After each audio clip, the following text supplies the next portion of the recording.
जिसने विश्वास किया, जिसने भरोसा रखा, उसने उसका हाथ पकड़ा।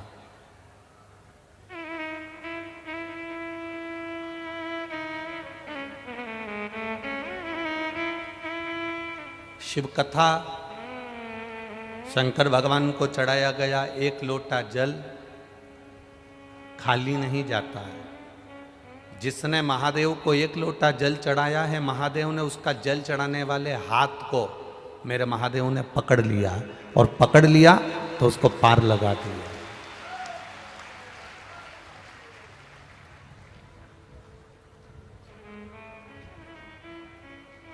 संपूर्ण ब्रह्मांड का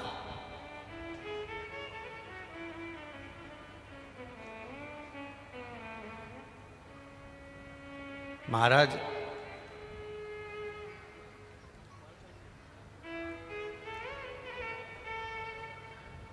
संपूर्ण ब्रह्मांड का यदि कोई संचालन करने वाला है, संपूर्ण ब्रह्मांड को अपनी मंजिल तक पहुंचाने वाला है, संपूर्ण ब्रह्मांड में अगर कहीं भक्ति का बीज भी प्रकट करने वाला है, संपूर्ण ब्रह्मांड में अगर कुछ देने की सामर्थ्यता कोई रखने वाला है, शुरू से लेकर जीवन के अंत तक प्राप्ति का केंद्र बिंदु अगर कोई प्राप्त करना चाहता है तो वो केवल शिव है। शिव के सिवाय कुछ भी नहीं, केवल शिव।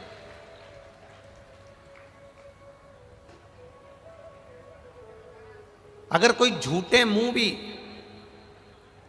से मतलब है कि कोई भगवान को नहीं मानता, भगवान के भजन में नहीं जाता, भगवान शंकर के मंदिर नहीं जाता, भगवान की कथा में नहीं जाता, भगवान के स्मरण में नहीं जाता, भगवान की पूजन में नहीं जाता, दिखावे से भी अगर कोई शंकर के मंदिर में पहुंच गया, उसका मन नहीं है, उसका चित्त नहीं है, उसका विचार नहीं है, फिर भी वो शिव के मंदिर तक अगर पहुंच गया, भले किसी के साथ गया। इतने सारे लोग अगर कथा में आए हैं तो इसमें से कुछ लोग ऐसे भी होंगे जो अपनी मम्मी को, अपने माता को, अपने पिता को, अपने चाचा को, चाची को, काका को, काकी को छोड़ने के लिए भी आए होंगे, और उन्होंने कहा मैं कथा सुनने नहीं बैठूंगा, बस आपको छोड़ूंगा, चले जाऊंगा।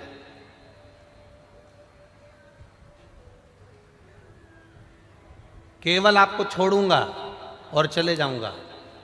और घर के बच्चों ने जब कहा कि मैं आपको छोड़ूंगा और चले जाऊंगा, तो घर के लोगों को कह देना चाहिए ठीक है, तो हमको उसके दरवाजे तक छोड़ दे और फिर चले जा, मना नहीं है। घर के बच्चे एक बार उसके दरवाजे तक पहुंचे तो भले हमको छोड़ने पहुंचे, पर मंदिर के द्वार तक, कथा के पंडाल तक, भगवान की शरणागति तक आए तो जो एक बार बच्चा अपने माता पिता को कथा स्थल तक छोड़ने आ जाता है, जो एक बार बच्चे अपने माता पिता को मंदिर तक छोड़ने आ जाते हैं, तो मंदिर का सेठ, मंदिर में रहने वाला भोलेनाथ और मेरे शिव महापुराण उस बच्चे का हाथ भी पकड़ लेते हैं, भले छोड़ कर गए।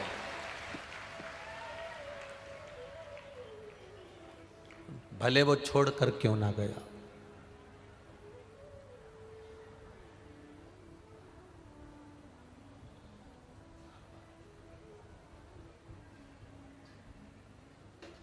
जिसने भले कहा मैं कथा में नहीं बैठूंगा, मेरे पास इतना समय नहीं है कि मैं कथा में बैठूं, छोड़ूंगा, चले जाऊंगा। हाँ,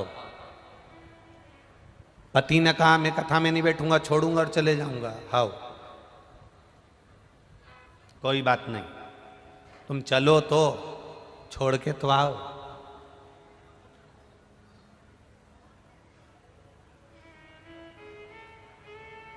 जमाई, जीजा जब अपनी पत्नी को मायके छोड़ने के लिए जाता है, भले वो दरवाजे पे से छोड़कर चले जाए, पर सम्मान तो मिलता है ना कि जीजा जी आए हैं, जीजा जी आए हैं, बहनोई आया है, पानी पिला दो। भले वो छोड़कर जा रहे हैं, उसने कहा मैं रुकूंगा नहीं, और दरवाजे तक आए तो यहां सीहोर वाला महाराज कुछ नहीं करेगा, और ना किसी महाराज की सामर्थ्यता है कि वो कुछ कर दे या आपका दुख मिटा दे। किसी महाराज की सामर्थ्यता नहीं है कि तुम्हारे दुख को मिटा दे। तुम्हारे दुख को तुम स्वयं भगवान की भक्ति कर कर, भजन कर कर, एक लोटा जल चढ़ाकर, शिव की आराधना कर कर, आप स्वयं अपना कर्म कर कर, मेहनत कर कर आप अपने भाग्य को लिख सकते हो और आगे बढ़ सकते हो, किसी की सामर्थ्यता में।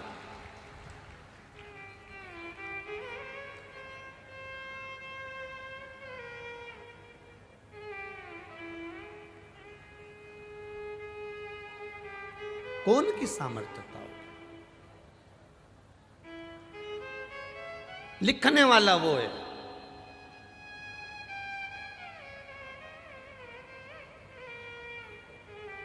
श्री मार्कंडे बाबा की उम्र कितनी सीधी। श्री मार्कंडू जी ने, उनकी धर्मपत्नी जी ने तप करा, साधना करी, संतान का सुख नहीं है, संतान का सुख नहीं है। देवताओं ने भाग्य लिख दिया कि इसकी किस्मत में संतान का सुख नहीं है। देवताओं का काम है भाग्य लिखना, ब्रह्मा जी का काम है भाग्य लिखना, भगवान विष्णु का काम है भाग्य लिखना। देवताओं ने लिख दिया भाग्य में कि तुम्हारे यहाँ संतान का सुख नहीं है, तुम्हारे यहाँ मकान का सुख नहीं है, तुम्हारे यहाँ नौकरी का सुख नहीं है, तुम्हारे यहाँ विवाह का सुख नहीं है। लिखने वाले ने लिख दिया कि तुम्हारे भाग्य में ये सुख नहीं है। भाग्य लिखना देवताओं का काम है, पर भाग्य बदलना महादेव का काम है। इन्होंने लिख दिया कि इसमें ये सुख नहीं है, उन्होंने लिख दिया कि इसमें भाग्य में तुम्हारी ये लिखा नहीं है।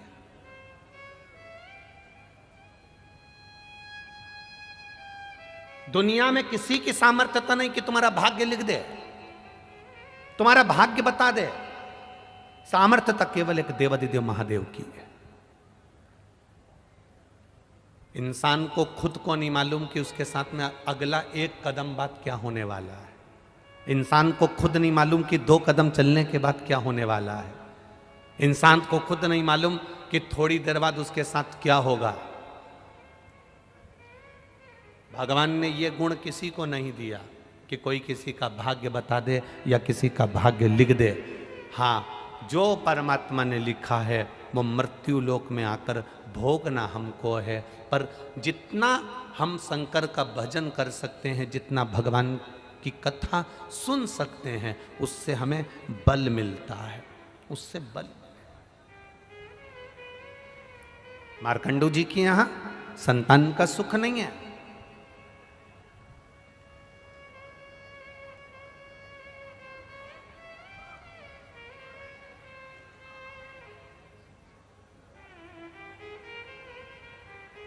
ग्यारह जन्म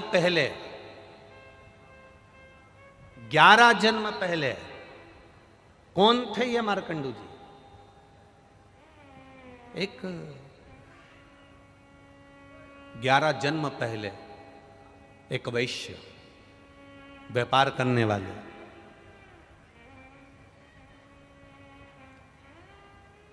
इनकी पत्नी के परिवार में से सब शांत हो गए थे। केवल एक अकेला घर में इनका एक साला बच गया था। जैसे धृतराष्ट्र के यहां भी एक साला बच गया था। कौन था वो? शकुनी मामा बच गया था। अब पूर्व में ये वैश्य थे, खूब अच्छा कर्म करा, कभी किसी का दिल नहीं दुखाया इन्होंने। दुकान तो करी, व्यापार तो करा, पर किसी का मन नहीं दुखाया। धीरे धीरे धीरे धीरे साले को दुकान में लगा लिया। साले से इन्होंने एक बात जरूर कही कि देखो किसी का मन नहीं दुखाना है। साले ने कहा जी जीजा जी, मैं किसी का मन नहीं दुखाऊंगा, व्यापार करूंगा, अच्छे से करूंगा। साला खुद की कमाई करने के लिए अनाज में कंकर मिलाने लगा, कंकर मट्टी मिलाने लगा। कंकर मट्टी के वजन के बराबर अनाज अलग कर लेता और उसको बेचकर खुद का पैसा बना लेता। अब कर्म की गति देखिए कितनी विचित्र है। कंकर मिट्टी अनाज में बिकने लगा। एक विधवा ब्राह्मणी रहती थी और उस विधवा ब्राह्मणी का 2 पुत्र थे और वो 2 पुत्र इस अनाज को खाए, पेट में उनके पत्थर जम गया, मिट्टी जम गई और वो दोनों पुत्र धीरे धीरे कर मर गए। ब्राह्मणी को मालूम पड़ा, वेदों ने बताया, औषधि देने वाले जितने भी वैदिक आए, जिन्होंने वेद बताए कि तुम्हारे बच्चों के पेट में मिट्टी पत्थर जम गया इसलिए तुम्हारे बच्चे मर गए। विधवा को मालूम पड़ा कि उस सेठ जी के यहाँ से अनाज आता था। सेठ जी के यहाँ पहुंची और जाकर उस विधवा ने उस सेठ जी से कहा, सेठ जी आज मेरे बच्चे मेरे सामने अधोगति में मरे हैं, जब तुम्हारे बच्चे मरेंगे तब तुम्हें मालूम पड़ेगा। और एक जन्म में नहीं, कई जन्म में तुम्हारे बच्चों के साथ यही होगा। सेठ जी के घर में भी 2 लड़के थे, दोनों अधोगति में मर गए। सेठ जी के प्राण छूट गए। गलती करी केवल एक उस साले ने।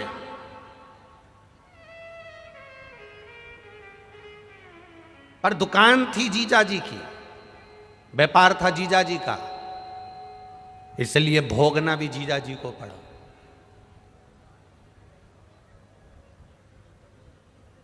भोगना भी जीजा जी को पड़ा।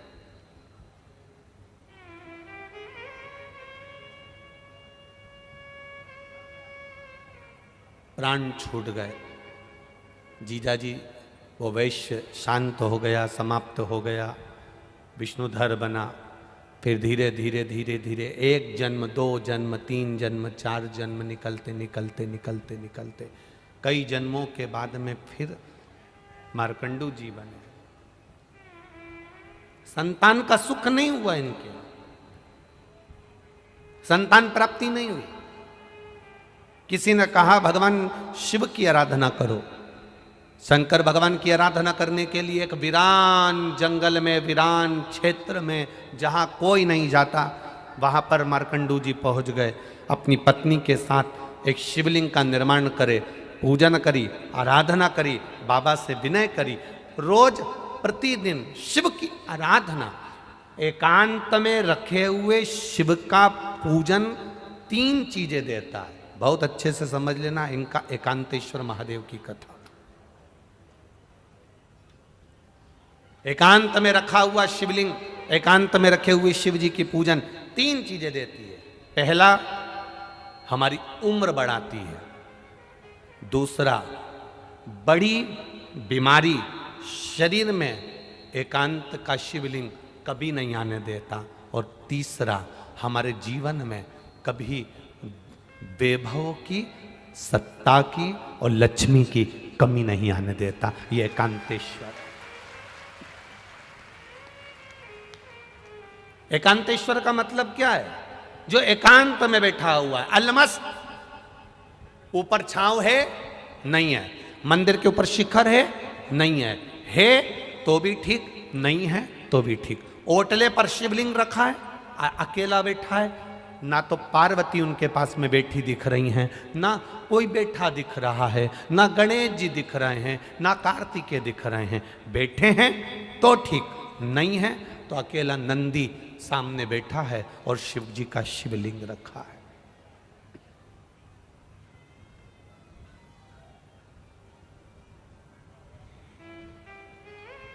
अकेले।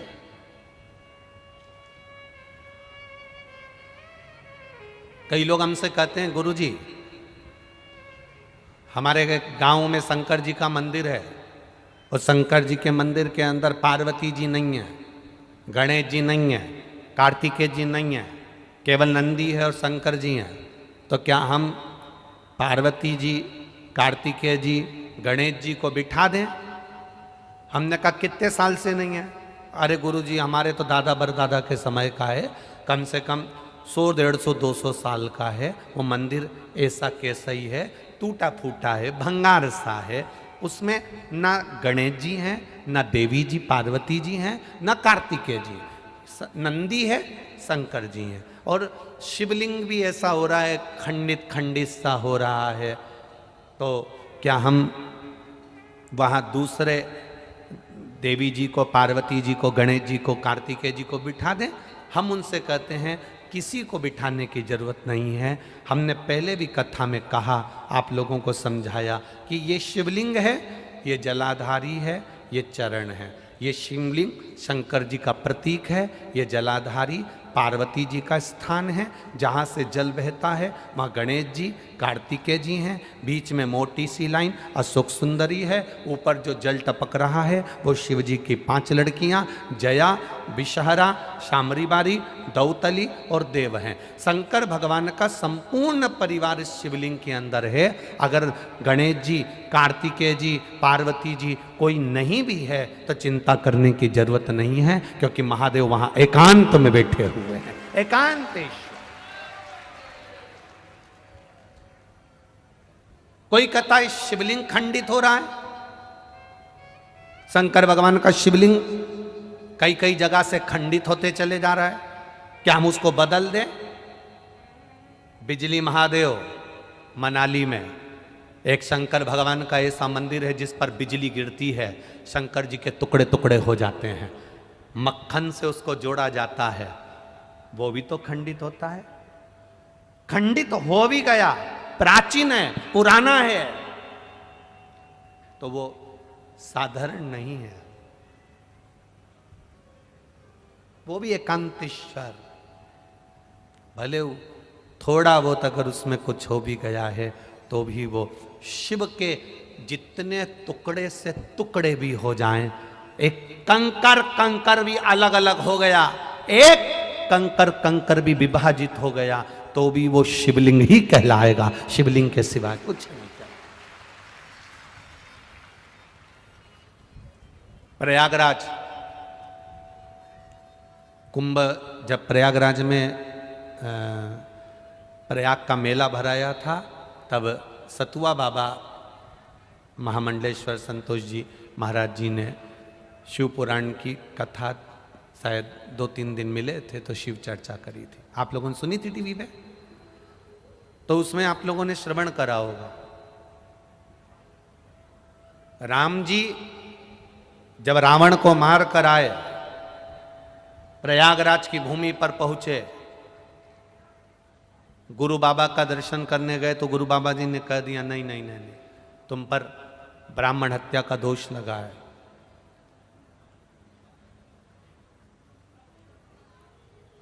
1 करोड़ शिवलिंग का निर्माण करोगे तब तुम ब्राह्मण की हत्या से मुक्त होगे।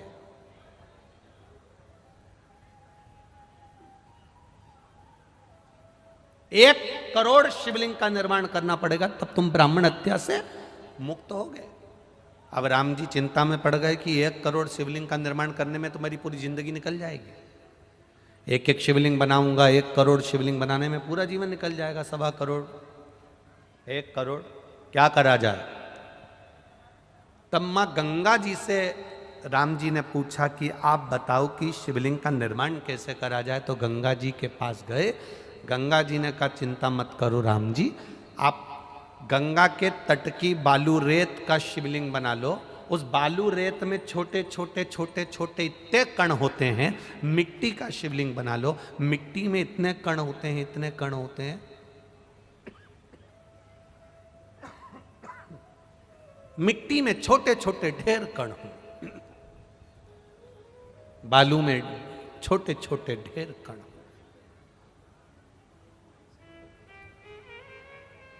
जब हम दुनिया के लोग हंसते हैं।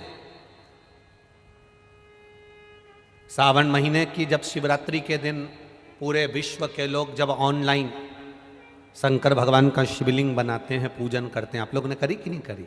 जब हम सीहोर से या जहाँ कथा चलती रहती है वहाँ से सावन महीने की शिवरात्रि पर जब शिवलिंग का निर्माण करवाते हैं, शिवलिंग का पूजन करवाते हैं, उसका लाभ क्या मिलता है जिसने करी उसको मालूम है। मिट्टी का शिवलिंग बनाओ, बालू रेत का शिवलिंग बनाओ, जब हम पूजन करते हैं एक शिवलिंग के पूजन का फल नहीं मिलता, करोड़ों शिवलिंग के पूजन का फल हमारे खाते में चला जाता। करोड़ों शिवलिंग।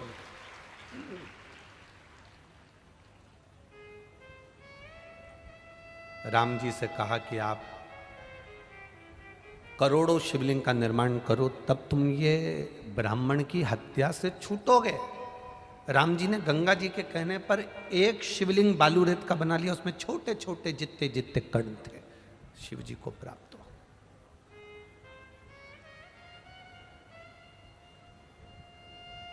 क्या मिलता है ये कथा में, पंडाल में बैठकर कथा सुनने से? कई लोग कहेंगे इतनी भीड़ पड़ रही है, गर्मी अपार पड़ रही है, इतनी तेज गर्मी, इतनी भीड़, गाड़ी भी दूर खड़ी करना पड़ेगी, पैदल चलना पड़ेगा, घर में बैठकर टीवी पर क्यों नहीं सुन लेते? आस्था चैनल पे 2 बजे से 5 बजे तक आ तो रही है, मोबाइल पर चल तो रही है।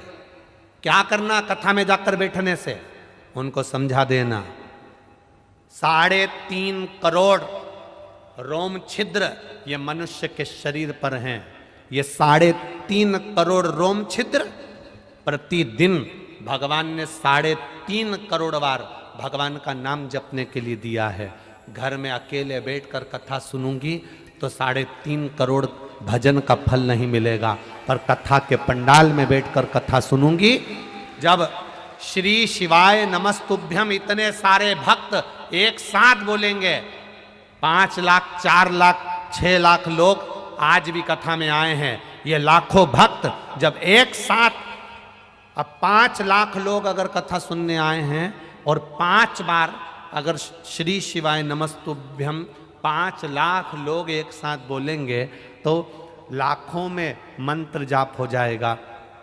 फिर वापिस महाराज जी बोलेंगे, फिर अपन बोलेंगे, ऐसे 2 3 4 बार अगर बोलने को श्री शिवाय नमस्तुभ्यम प्राप्त हो गया तो 1.25 करोड़ 4 करोड़ 3 करोड़ मंत्र जाप हमारे मुख से एक बार में निकल गया तो हमारा फल अपने आप प्राप्त हो गया।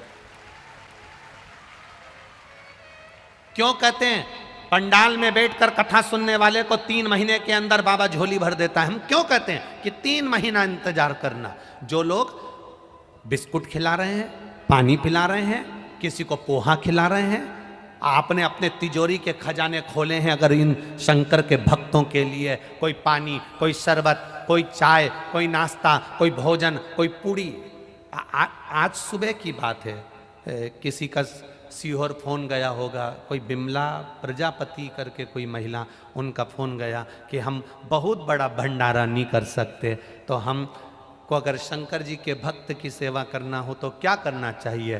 तो वहाँ से हमसे पूछा गया तो हमने कहा उनसे कह दो, एक महिला पुरुष जो पंडाल में रह रहा है, जो कथा सुनने दूर से आया है, अपने घर से तुम जो रोटी बनाओगी, पूड़ी बनाओगी, तुम्हारे लिए भोजन बनाओगी, उसमें 3-4 रोटी ज़्यादा बन जाती होगी, वो रोटी अचार के साथ लेकर आ जाना और किसी को खिलाकर चले जाना, भंडारे जैसा ही सुख मिलेगा।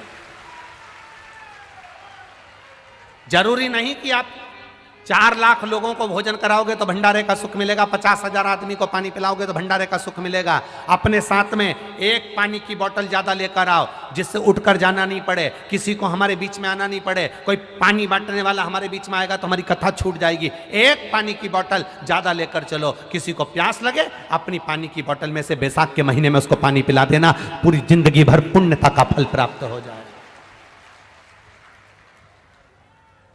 जरूरी नहीं कि हम बहुत बड़ा मंदिर बनाएंगे तो हमारा नाम होगा। मंदिर बड़ा बनाने से नाम नहीं होता, जो भगवान के मंदिर नहीं जाता, जो भगवान की चौखट तक नहीं जाता, जो कभी कथा तक नहीं जाता, जो कभी एक लोटा जल नहीं चढ़ाता, बड़ा मंदिर बनाने से ज्यादा जरूरी है किसी को मंदिर तक पहुंचा देना और उसका मन में मंदिर का प्रवेश करा देना।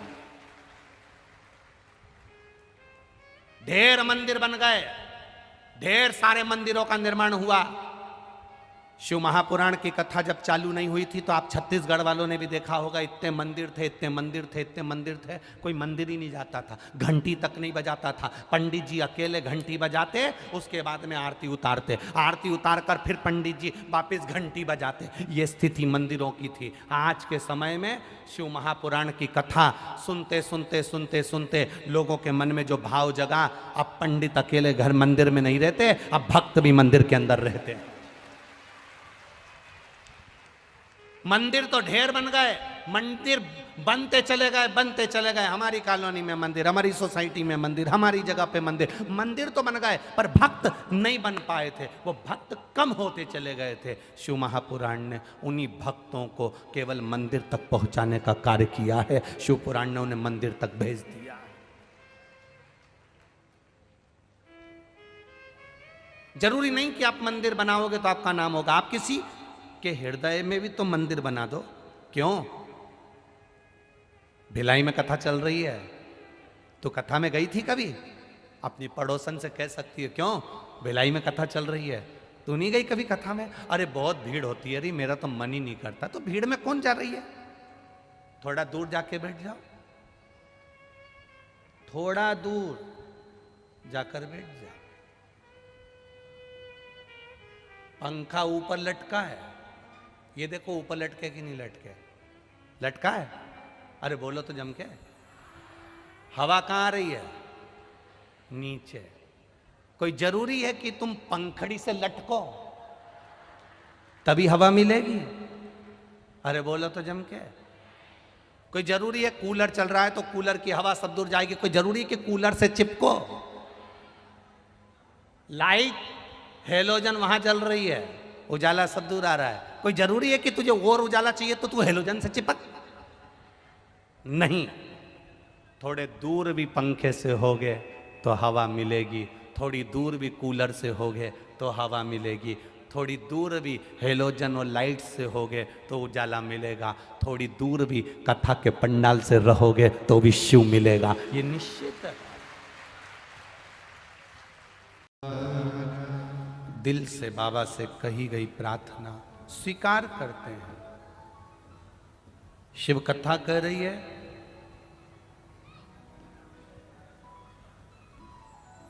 दोष तो लग गया, संतान का सुख नहीं था। मार्कंडू बाबा ने अपनी धर्म पत्नी के साथ एकांत में शिव का पूजन किया।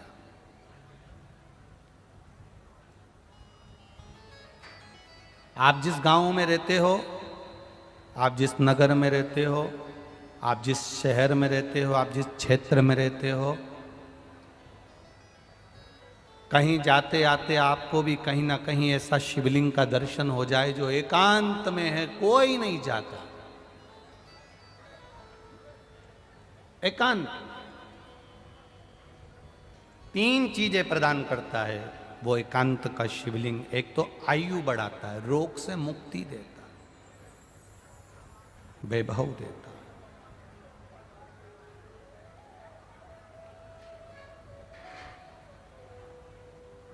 कौन से महादेव कहलाते हैं वो? जम जम के बोलो जरा। एकांतेश्वर महादेव। शिव कथा कर रही है,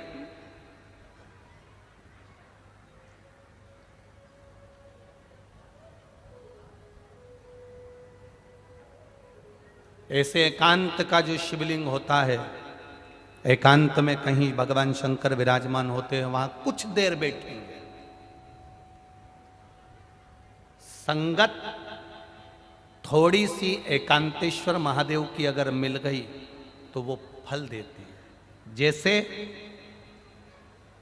एक कटोरी चावल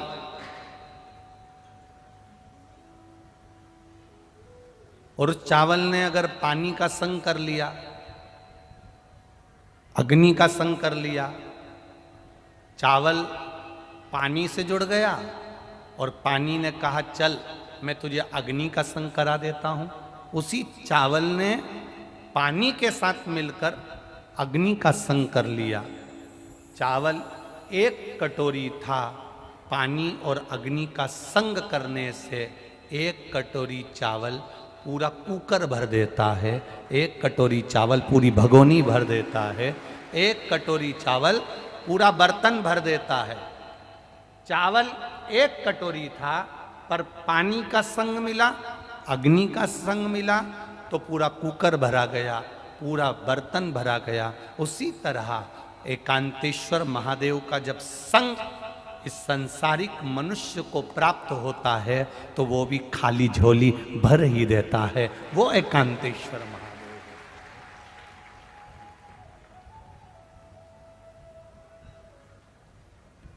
अब एकांत में शिवलिंग मार्कंडू जी ने भगवान का भजन किया, मांगा।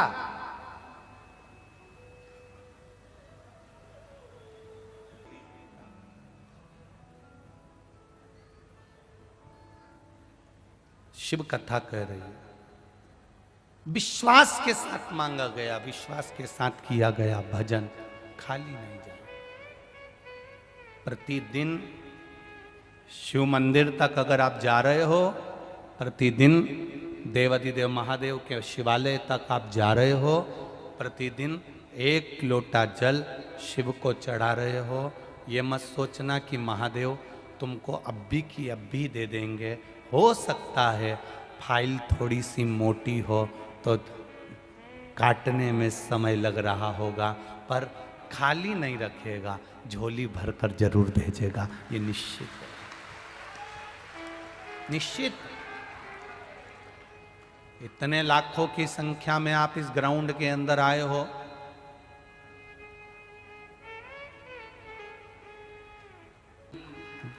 भक्तों की भीड़ जितने नीचे बैठे हैं उससे दुगने आसपास खड़े हैं और बाहर बैठे हैं।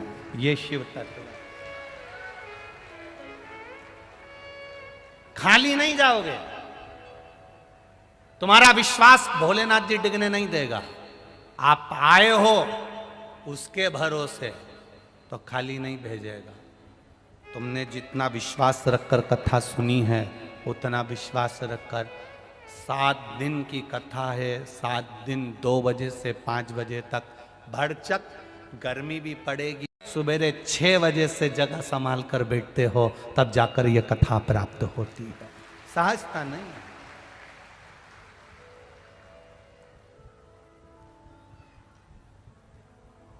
भजन में चित्त लगाओ, जितनी देर बैठो उतनी देर तुम्हारे मुख पर श्री शिवाय नमस्ते। जितनी देर बैठो उतनी देर तुम्हारे मुख पर भगवान का भजन। मार्कंडू जी ने एकांत में शिव जी का पूजन करा, शंकर भगवान प्रकट हो गए, प्रसन्न हो गए।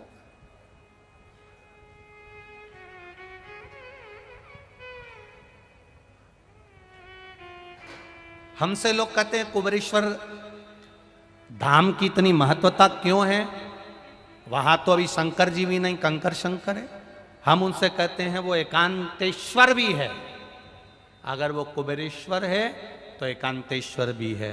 सीहोर में 108 शिवालय होंगे, पर सीहोर से 10 किलोमीटर की दूरी पर जहाँ जंगल था, आज भले लोगों ने मत दुकान सब बना लिया, पर वो जंगल था, उस जंगल में वो अकेला बैठता था, कंकर शंकर के रूप में बैठता था।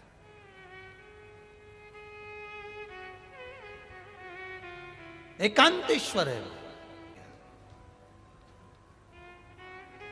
आपका किया विश्वास, आपका किया गया भरोसा टूटेगा नहीं। आयो आप बहुत दूर दूर से आयो, दिल से सुनना। एकांतेश्वर महादेव की कथा मिली है आपको।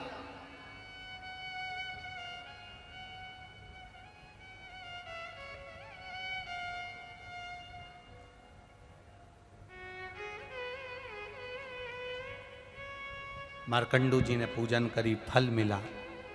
शिव जी ने आकर दर्शन किया, मांगो। मार्कंडू जी क्या चाहिए आपको? संतान नहीं है मेरे यहां, औलाद नहीं है। औलाद नहीं है? नहीं। क्यों चिंता करते हो? कैसी संतान चाहिए? चिरंजीवी? अगर संतान दूंगा चिरंजीवी तो वो अच्छे लक्षण की नहीं रहेगी। और एक संतान अगर मैं दूंगा आपको जो तुम्हारे यहाँ केवल कुछ वर्ष 12 वर्ष की अवस्था में मर जाएगी, बड़ी ज्ञानवान होगी, तुम्हारा नाम रोशन करने वाली होगी। कैसी संतान चाहिए तुमको, बोलो। एक संतान वो होती है जिसकी लंबी आयु होती है और दुनिया को दुख देती है। एक संतान वो होती है आयु कम होती है और दुनिया को सुख देती है। आपको कौन सी संतान चाहिए?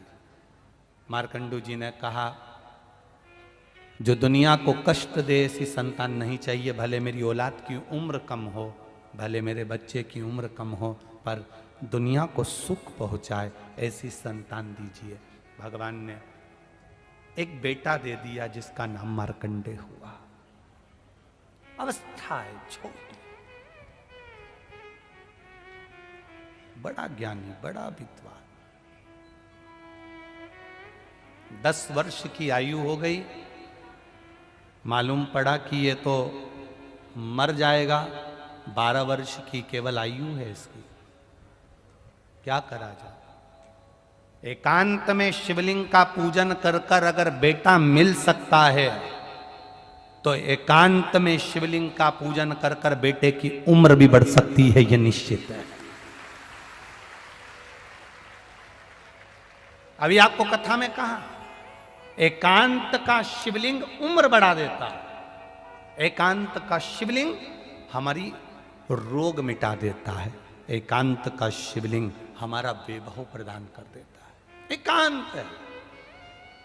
मैं आपसे निवेदन करना चाहूं, इस व्यासपीठ से आप लोगों से कहना चाहूंगा, आप जब अपने गांव से कहीं जा रहे हो, घर से कहीं जा रहे हो, नगर से कहीं जा रहे हो, शहर से कहीं जा रहे हो, क्षेत्र से कहीं जा रहे हो, और गाड़ी से जा रहे हो, मोटरसाइकिल से जा रहे हो, कहीं आपको कोई ऐसा शंकर जी का मंदिर होटला दिख जाए जो अकेला कोई नहीं हो, तो आप गाड़ी वाले से कहना 10 मिनट रोक ले, 5 मिनट रोक ले, 5 मिनट।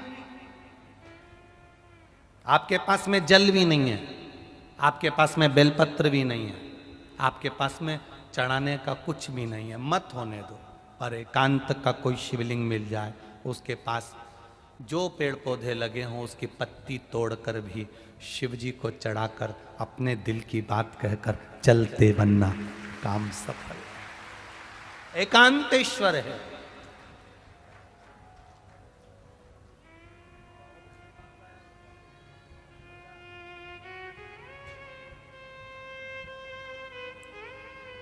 क्या देगा मेरा महादेव ये नहीं मालूम,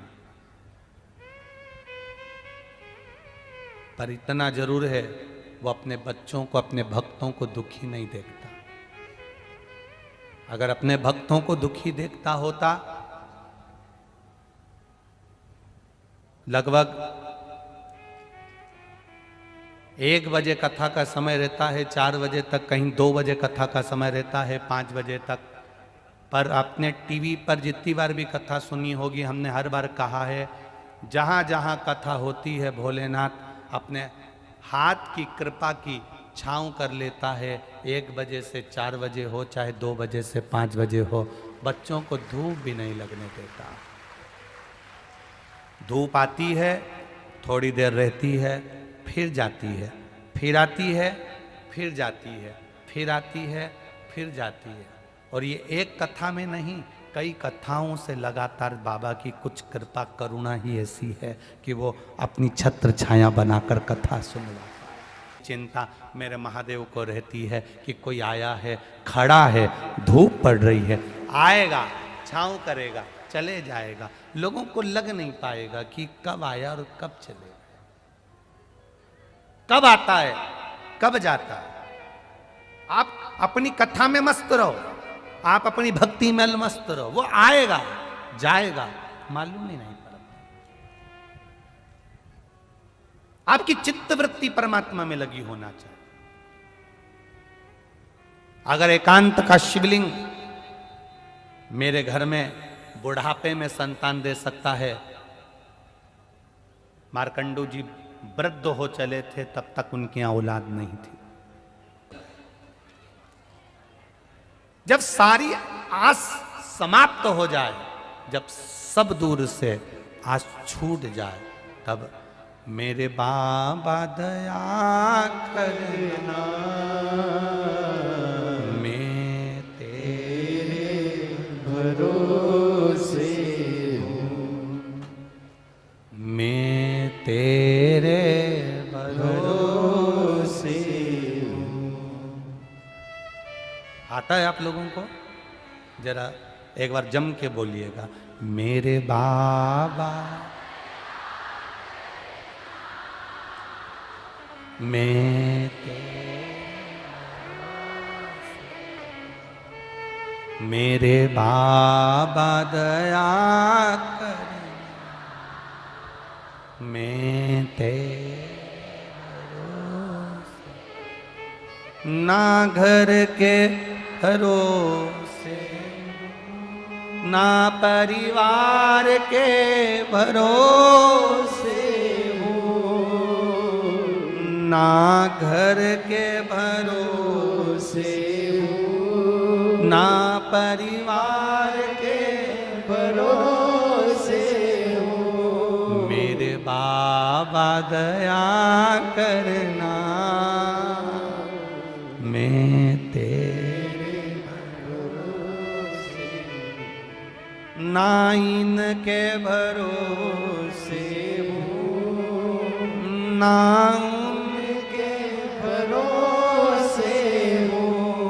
ना इनके भरोसे हूँ, ना उनके भरोसे हूँ, मेरे बाबा दया करना, मैं तेरे भरोसे हूँ, मेरे बाबा दया करना,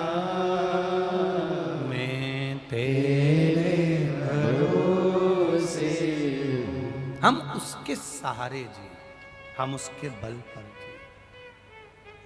जब आप ये प्रार्थना करो ना, दिल से करा करो, मैं तेरे, आपको ऐसा महसूस होगा आपके पास में कोई घूम रहा है, वो सुन रहा है जिसको आप सुनाना चाहते हो, वो देख रहा है जिसको आप दिखाना चाहते हो, वो कर रहा है, पूरी व्यवस्था वो कर रहा है। महाराज मार्कंडे जी 10 वर्ष के हो गए, पिता मार्कंडू जी ने कह दिया अब ये मरने वाला है, माता पिता के सामने मरेगा तो अच्छा नहीं लगेगा, माँ की स्थिति क्या होती है, पिता की स्थिति क्या होती है, ये माता पिता ही जानते हैं। कुंवारी अवस्था में अगर कोई बच्चा मरता है, माता पिता के सामने कोई प्राण छोड़ देता है, उस माता पिता से पूछो उसकी हालत क्या होती है। चले जाएगा। कहा बच्चे को एक ही चीज सिखाई, सबके चरणों को प्रणाम करना सीख जाओ। जब सबके चरणों को प्रणाम करना सीख जाओगे तो अपनी जिंदगी अपने आप सार्थक हो जाएगी। क्या मिलता है प्रणाम करने से? क्या मिलता है नमन करने से? क्या मिलता है? भगवान के चरणों को प्रणाम करो, माता पिता के चरणों को प्रणाम करो, घर के बड़ों को प्रणाम करो, घर के बुजुर्गों को प्रणाम करो। घर के ही नहीं, बाहर का कोई मिल जाए उसको भी नमन करिए। श्री शिवाय नमस्तुभ्यम कहते हुए, प्रणाम करते हुए चलिए। क्या मिलेगा? अगर कुछ नहीं मिलेगा तो मुख से आशीर्वाद तो दे देगा। प्रणाम कोई नीचे झुककर तुम्हें प्रणाम कर रहा है, कितना भी बेर हो, कितना भी विवाद हो, प्रणाम करने वाले को कोई गाली नहीं देता। प्रणाम करने वाले को अगर कुछ नहीं देगा तो हाथ सिर पर रख देगा, वो भी नहीं करेगा तो उठा देगा, वो भी नहीं करेगा तो उसको देख तो लेगा, उतने में भी उसका कल्याण निश्चित हो जाता है। प्रणाम की शुद्धता। करो प्रणाम। मार्कंडे जी को सिखा दिया, प्रणाम करना प्रारंभ करा मार्कंडे जी ने। जो मिले उसको नमन, जो मिले उसको प्रणाम। एक बार देव ऋषि नारद आ रहे थे, मार्कंडे जी ने उनको देख लिया। देखते से ही उन्होंने कहा श्रीमन नारायण। मार्कंडे जी जान गए यही नारद जी हैं, पर इनको पहचानते तो है नहीं, प्रणाम करने में क्या जाता है। उन्होंने दंडवत कर लिया। जैसे ही प्रणाम करा, नारद जी के मुख से निकल गया चिरंजीवी भव। नारद जी ने जैसे कहा चिरंजीवी भव, मार्कंडे जी जैसे उठे तो मार्कंडे जी के सिर पर देखा कि इनकी रेखा तो मस्तिष्क की आधी कटी हुई है, अभी 2 साल में तो ये मरने वाला है। मार्कंडे जी को मैंने आशीर्वाद दे दिया चिरंजीवी भव। नारद जी आधे टेंशन में पड़ गए, गलत गाड़ी में बैठ गए, ये भिलाई जा ही नहीं रही है। जाना था भिलाई, पहुंच गए राजनांदगांव, गलत गाड़ी में बैठ गए। अब नारद जी ने विचार करा करूं तो करूं क्या। नारद जी मार्कंडे जी के पिताजी के पास पहुंच गए। मार्कंडू जी से कहा नमन प्रणाम श्रीमन नारायण। देवऋषि नारद ने जैसे ही प्रणाम किया तो मार्कंडू जी ने पूछा क्या बात है, हम आपके बेटे को हमारे साथ ले जाना चाहते हैं।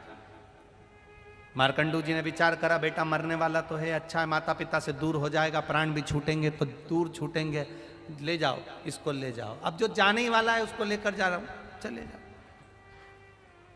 अच्छा देवऋषि नारद ले जा क्यों रहे हैं? देवऋषि नारद को क्या पड़ी कि इसको लेकर जा रहे हैं? उनको ले जाने का केवल एक ही कारण है,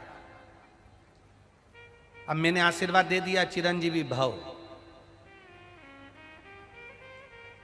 ये आशीर्वाद किसी ना किसी के माथे लुढ़काना पड़ेगा।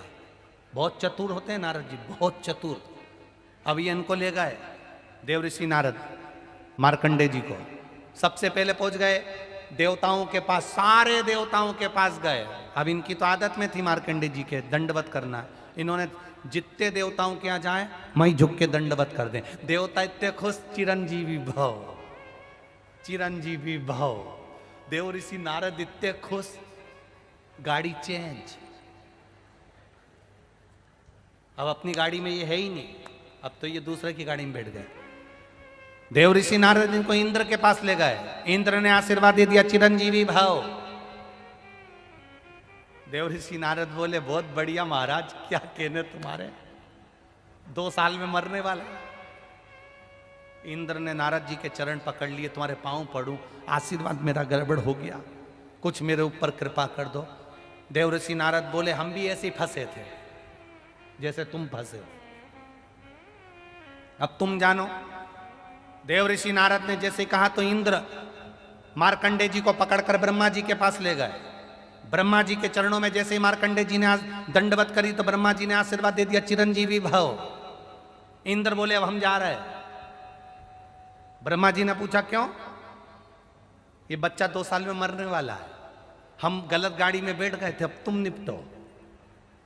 अब ब्रह्मा जी चिंता में पड़ गए, हम ही ने तो भाग्य लिखा है इसका कि ये 12 साल में मर जाएगा, केवल 2 साल बचे थे, अब तो 1.5 बच्चे घूमते फिरते यहां आया है और हमें उलझा दिया इंद्र ने। क्या करें? ब्रह्मा जी उनको पकड़ के ले गए भगवान विष्णु के पास में। जो मार्कंडे जी ने देखा भगवान विष्णु और लक्ष्मी को दंडवत कर ली। जैसे ही दंडवत करी, भगवान के चरण लक्ष्मी जी दबा रही थी, इतनी खुश हो गई, उन्होंने भी कह दिया चिरंजीवी भव। इतने में भगवान विष्णु की दृष्टि गई कि लक्ष्मी मेरा पांव छोड़कर किसको आशीर्वाद दे रही है। जो भगवान विष्णु ने देखा तो कोई बच्चा दंडवत कर रहा था, प्रणाम कर रहा था। भगवान विष्णु ने कह दिया चिरंजीवी भव। ब्रह्मा जी बोले अब हम जा रहे हैं। भगवान विष्णु बोले कहां जा रहे हैं? कि हमारी आफत तुमने ले ली। क्या हुआ? भगवान विष्णु ने पूछा तो ब्रह्मा जी बोले इसकी लेखनी में लिखा है ये मर जाएगा 12 साल में, 1.5 साल बचे हैं। भगवान विष्णु ने लक्ष्मी जी से कहा तू हर किसी को आशीर्वाद दे देती रही है, लक्ष्मी जी बोली मेरे से गलती हो गई थी, तुमने काहे को गलती करी? तुम तो चतुर थे, तुम्हारा नाम चतुर नारायण है, फिर काहे को आशीर्वाद दिया? भगवान विष्णु ने मन में सोचा अब क्या करे। भगवान विष्णु बोले सारे देवताओं के लिखे को पलटने वाला तो केवल एक ही है, और वो देव अधिदेव महादेव है। भगवान विष्णु ने मार्कंडे जी का हाथ पकड़ा, जंगल में ले जाकर बिठा दिया। जंगल में ले जाकर बिठाकर कहा कि यहां पर एक शिवलिंग लेकर स्थापना कर ले, पूजन करना प्रारंभ कर दे। एक बड़ा सा पत्थर उठाकर लेकर आ गए शिवलिंग की आकृति का और रख लिया और उसकी आराधना करना प्रारंभ करी। जल चढ़ाए, बेलपत्री चढ़ाए, पत्ती चढ़ाए, फूल चढ़ाए। भगवान विष्णु चले गए, अकेला शिवलिंग और अकेला मार्कंडे पूजन में ऐसा लीन हो गए, एकांतेश्वर महादेव की भक्ति में ऐसे लीन हो गए, ऐसे लीन हो गए। बार बार भगवान विष्णु लक्ष्मी जी को भेजते, देख के आ महादेव आए कि नहीं आए, क्या भी नहीं आए, नहीं आए। मरने में केवल 2 दिन बाकी थे। यमराज ने अपनी सेना तैयार करी, मरने में 2 दिन बाकी थे। 2 दिन पूरे हो चले, 2 घंटे बाकी थे, 2 घंटे पूरे हो चले, 2 मिनट बाकी थे, 2 मिनट पूरे हो चले और शंकर भगवान का शिवलिंग मार्कंडे जी पकड़े थे। 2 सेकंड में यमदूत नीचे आ रहे थे यमराज के साथ। इतनी देर में महादेव प्रकट होकर कहते हैं मेरा बच्चा कहीं नहीं जा सकता, चिरंजीवी एकांतेश्वर महादेव वहां प्रकट।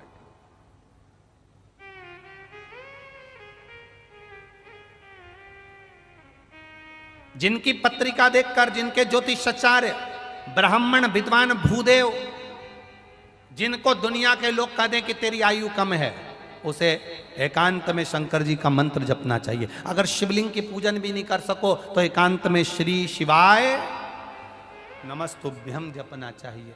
वो भी ना बन सके तो नमः शिवाय जपना चाहिए। वो भी ना बन सके तो पंचाक्षर मंत्र, षडाक्षर मंत्र ओम नमः शिवाय जपना चाहिए। एकांत, और जितना एकांत में बैठकर जपोगे वो उतना मिलेगा। हम क्यों कहते हैं कथा सुनने बैठो, अपने पहचान वालों के पास कभी मत बैठो। जितने पहचान वालों के पास बैठोगे महाराज कोई भी अच्छी बात कहेगा तुम तुरंत बात करने में लग जाओगे। और जब भी कथा सुनने बैठो, जिससे तुम्हारी अच्छी नी बने, जिससे तुम्हारी नी पटे, उसके पास बैठो। क्यों? कोई भी अच्छी बात आएगी ना, जरा सा भी तेरा पांव उसके ऊपर रखा है सदेगी ना धर के, दूसरी बार तुम खुद फिर धीरे से अच्छे से बैठ जाओगे एकदम शांत। तुम्हें मालूम है ये बाजू में बैठी इससे अपनी अच्छी बनती नहीं।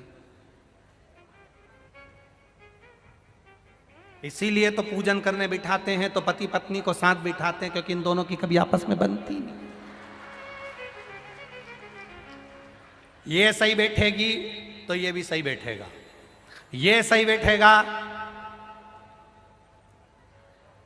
अगर इस पति ने जरा सा मोबाइल चलाया पूजन करते समय तो इसने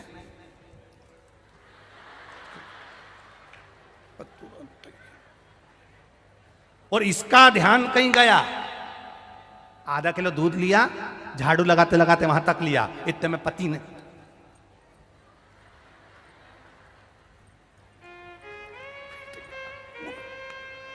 इसीलिए इन दोनों को बिल्कुल साथ में बिठाते, इंडिया और पाकिस्तान को एक साथ, दोनों को बिठा, दोनों इनका साझा। अच्छा, भगवान की बड़ी कृपा है पति पत्नी पर भी। ये आपस में प्रेम रहे तो इतना रहे, इतना रहे, इतना रहे कि एक पानी पूरी को आधा आधा खा ले, इतना प्रेम है। और आपस में प्रेम नी रहे तब देखो इन्हें पिज्जा भी अलग अलग चाहिए। कुछ प्रेम वाली बात है।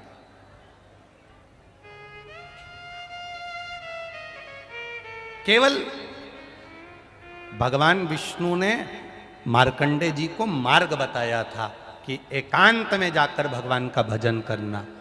ये शिव महापुराण की कथा जो भिलाई में हो रही है और आप लोग आस्था चैनल पर सुन रहे हो 2 बजे से 5 बजे तक, सबको सूचना कर दो कि एकांत में पूजन करने का क्या फल होता है। मालूम पड़ना चाहिए कि भगवान विष्णु ने मार्ग बताया था मार्कंडे जी को, तो मार्कंडे जी उस मार्ग पर चले तो उनकी उम्र बढ़ गई। जो शिव महापुराण के बताए हुए मार्ग पर चलता है उसकी भी जिंदगी सफल हो जाती है। ये शिव, इसको शिव तत्व